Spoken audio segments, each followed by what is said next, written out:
know you, but tell us again a little bit about yourself and why you're running for mayor.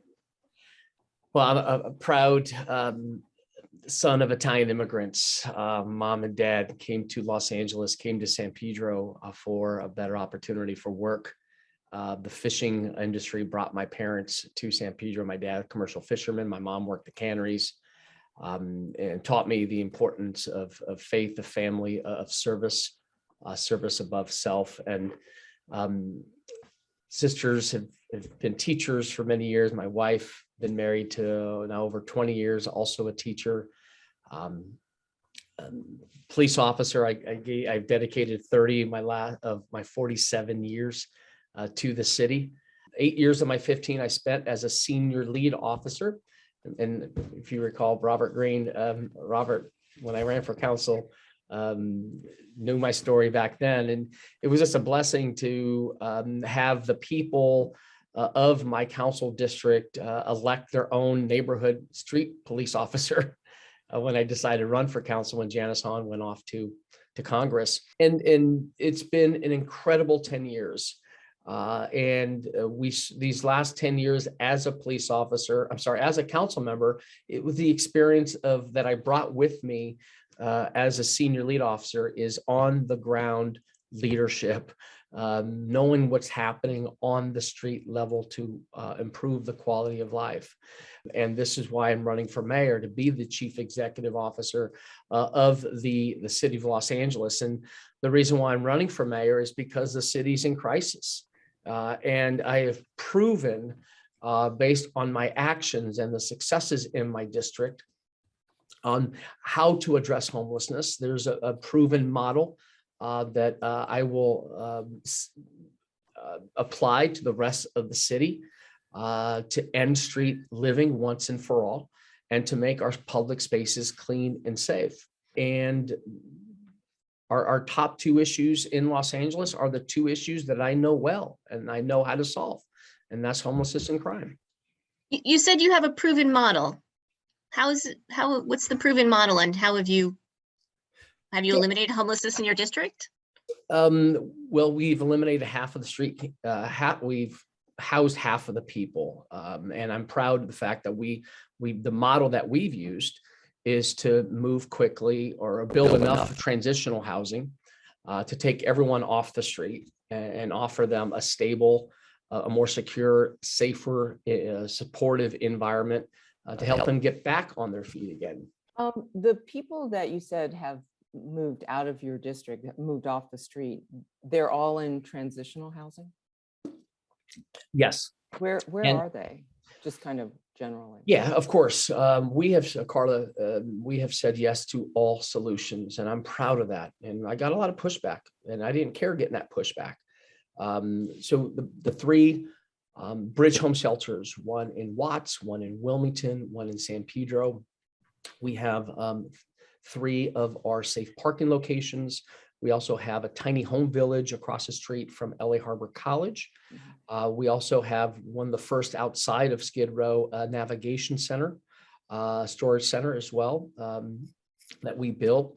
And aside from these immediate solutions, we've advanced on 2 project room keys, and project home keys as well, in addition to the permanent supportive housing units that are already built and those that are coming online. You requested under the camping ordinance, the anti-camping ordinance 4118, you've requested that 33 locations in your district be designated off limits. And that's down from the 161 locations you originally wanted to designate. Now you want to have a measure on the 2022 ballot that would outlaw homeless people camping in any and all public spaces. Why do you think enforcement is the only way to get people off sidewalks? Well, Carla, it's not about enforcement. In fact, we won't do anything until we have adequate interim beds, keep it in line with and respecting the Boise ruling. So I think based on what I've learned, what I've done in my district, we've got to move on emergency transitional housing now and getting to functional zero to chronic homelessness in the city of Los Angeles. and to the point where options and choices will need to be made. And when we have available beds, the sidewalk should not be available to sleep on, because we know that with sleeping out in the streets, you're subjected to violence, fires. And this is why my colleagues have not agreed with me on pivoting to emergency transitional housing now, while we're focused on, while we're building out permanent supportive housing unit. And that's the ballot measure will mirror what we're doing here. And if it's passed, there's a mandate to use the tools it would need to provide to create 9,000 emergency housing units and have a citywide no camping law in which will fall in line with the Boise ruling. You mentioned the other tenet of your campaign is crime. Can you diagnose what we're seeing and why, and what you would do differently? Well, I have felt that the pandemic has been one of the main reasons we're seeing these crime trends. Folks are out of hope. Some who have still not got back out of work.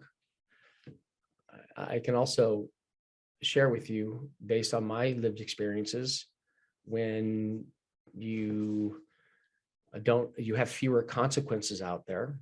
You have a district attorney who who's out of touch and who is putting forth these failed policies, is sending a message to the criminal element on the street, which I have come across in my years working the streets, is that there won't be gang enhancements or gun enhancements if they're caught dealing with drugs or dealing with guns, or if they are known gang members, that they will serve less time if they're caught in an act of crime.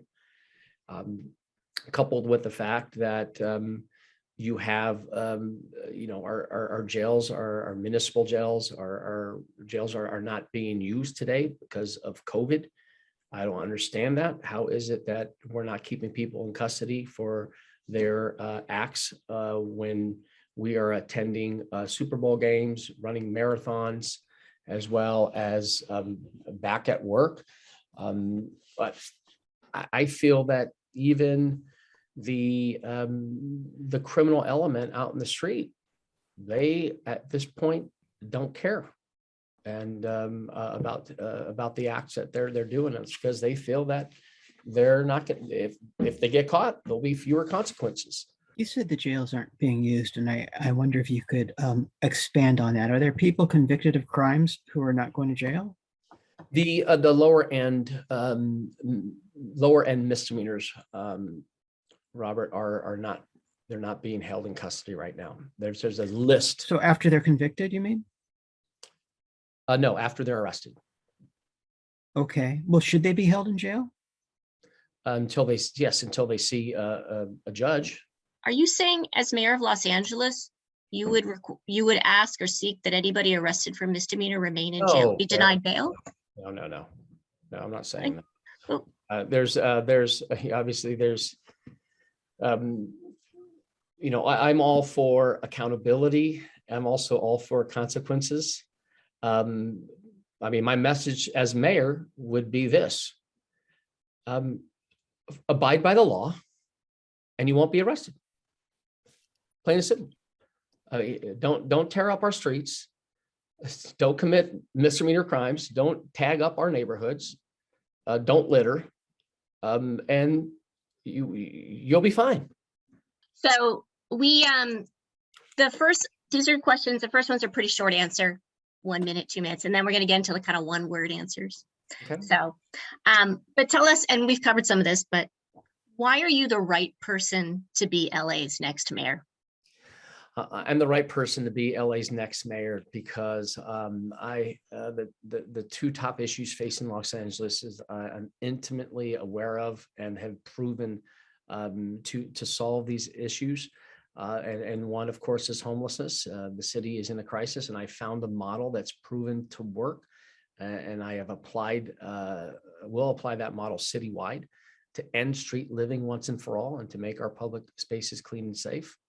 And I'm the only candidate in this race that wore proudly the LAPD badge, showing the heart behind the badge, wore a bulletproof vest, patrolled the city from the valley to the west side, even my own hometown, recognizing the fact that crime is on everyone's top of mind and understanding that in the core function of local government is public safety. And if people don't feel safe, they're not going to want to live here, raise their families here, do work here, and visit here.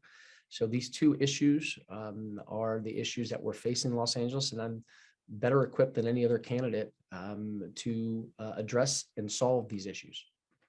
What would be your first action to address the city's homelessness crisis? I would activate the Emergency Operations Center, and doing so will put all the decision makers in the Emergency Operations Center. We activated it, of course, during the Northridge earthquake and other natural disasters. We have a disaster on our street today, and I'm going to assign myself to the Emergency Operations Center so we can address the homelessness issue and treat it like the crisis FEMA-like response that it is. What's the right size of the Los Angeles Police Department force and why? Well, I'm proud of being the only 2 no votes to defund the LAPD, because I believe you can't police on the cheap, and that quality policing and training costs money. And so my call is to add, get to the police force of 11,000. And by doing so, we will see more footbeat officers, more patrols in neighborhoods, more undercover officers, addressing quality of life. And I'm proud that in my district, there's 2 amazing programs: a senior lead officer program and the community safety partnership program that too cost money. And I'll expand both of those programs. And those are programs that are proven to build relationships, quality policing and relationships with the community, build that faith, trust, and confidence between the officers and the community, and also have seen a reduction in crime by also addressing the quality of life concerns in our city.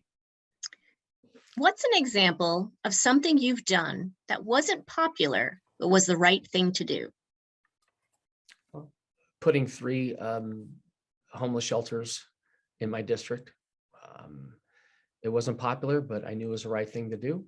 And I made a promise to my residents and businesses that with these 3 sites, we are going to, 1, connect people to services and housing, and at the same time, ensure that our public spaces are free and clear of encampments. I think anything to do with decision-making on homelessness has not been popular. And I'm proud that we have said yes to all types of solutions, and we've seen the impacts in my district. You're not going to find one large dangerous encampments in my district, and I'm really proud of that. So these are going to be short or one-word answers. Should LA tax $1 million real estate transactions to raise money for affordable housing? Yes or no? Yes. Roughly, what's the median income for a household in LA? I want to say 40,000, 42,000. For a household, it's about 62,000 in 2019. Metro is considering enacting congestion pricing on local roads and freeways to reduce gridlock and fund more transit and maybe even free transit. Would you support a congestion pricing pilot project in LA as mayor? Yes or no? As a pilot, yes. Mayor Garcetti set a goal of eliminating traffic deaths by 2025, but he hasn't followed through and traffic deaths have increased. Would you commit to make Vision Zero a reality during your tenure as mayor? Yes or no? Yes, even though we are still experiencing these deaths. Digital billboards, would you support having more, the same number, or fewer? We'll say the same number without compromising neighborhoods. Right. That's it. Thanks, Carrie. Thank you all. Thank you.